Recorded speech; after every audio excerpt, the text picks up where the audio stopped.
নীল রোদ্দুরে তুই। লেখিকা মামুনিয়া নূর। ২০ পর্ব না বলা কথাগুলো। বিকেলের আলো নীলার ঘরে ভেসে আসে ধীরে ধীরে ছায়ার সঙ্গে মিশে। সে জানালার পাশে দাঁড়িয়ে আছে, চুপচাপ নিজের ভেতরের ঝড় বোঝার চেষ্টা করছে। শহর চলছে নিজের নিয়মে, গাড়ি চলছে, মানুষ যাচ্ছে আসছে। কিন্তু নীলার ভেতরে সব থেমে আছে। শুধু নিঃশব্দ এক অনুভূতি ভর করে পুরো ঘর। গত কয়েকদিন ধরে সে বারবার নিজেকে বোঝাচ্ছিল, সবকিছু বলা যাবে না, সবকিছু প্রকাশ করা যাবে না। কিন্তু চোখের কোণে সেই তীব্র অনুভূতি লুকানো যায় না। আর্যকে চিনতে গেলে প্রতিটি মুহূর্তে নীরবতা, দৃষ্টি, ছোট ছোট নড়াচড়া, সবই বার্তা বহন করে। কিছু না বলা শব্দ, কিছু না বলা হাসি, কিছু না বলা ধাপ, সবকিছুই আর্যের চোখে পৌঁছেছে, যদিও সে বুঝতে পারছে না। নীলা জানে এখন দূরত্বই সবচেয়ে নিরাপদ।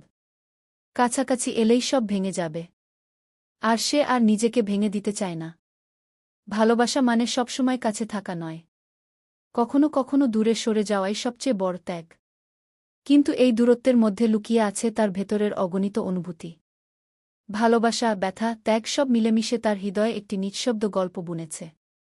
সন্ধ্যার আলো ধীরে ধীরে নিভে আসে। নীলা চুপচাপ বসে আছে, হাতে খাতা।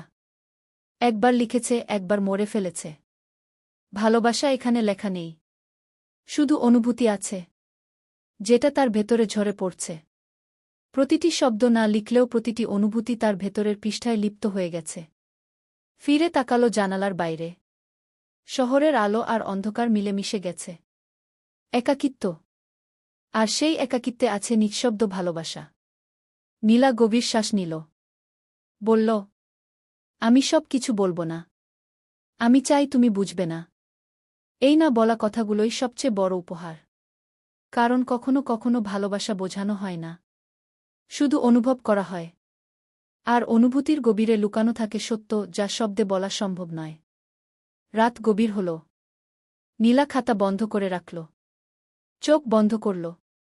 মনে মনে জানল, ভালোবাসা সবসময় পাওয়া যায় না।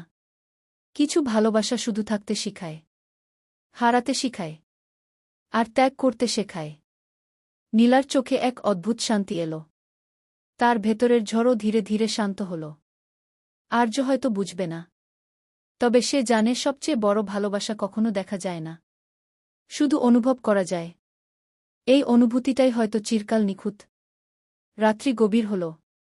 শহরের আলো নিভে গেছে। নীলার মন ভরে গেছে নীরব ভালোবাসায়। আর সেই ভালোবাসা এখন চুপচাপ রয়ে গেল, অতীতের সঙ্গে, তার ভেতরের সাথে, এবং আর্যের জন্য। এমন নীরব ভালোবাসা, যেটি কিছু বলছে না, তবু সব কিছু বোঝাচ্ছে। গল্পটি ভালো লাগলে এবং পরের পর্বগুলো শুনতে চাইলে চ্যানেলটি সাবস্ক্রাইব করে পাশে থাকুন।